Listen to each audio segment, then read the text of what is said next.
Hey guys, Andrew from MarineMax Danvers here. Today I'm going to be walking you through a brand new 2024 32 Aviara. Starting here in the back, you'll see that this is a stern drive model powered by twin Ilmor engines.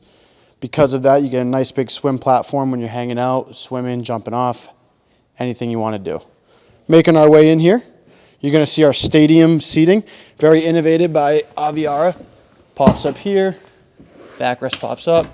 Good seating arrangement if you want to sit back, face aft, and then it just pops right down.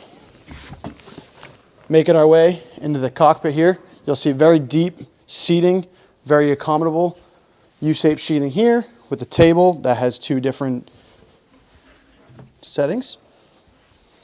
Over here, a little prep station, you got a sink with some wine holders and a little ice chest.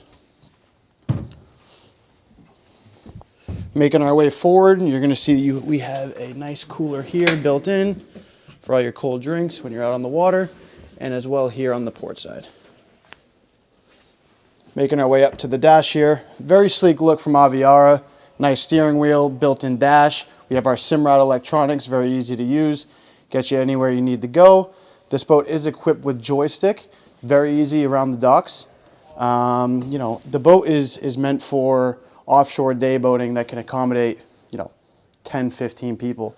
So if you want more information on this boat, please call me at MarineMax Danvers, 978-879-3721. Thanks.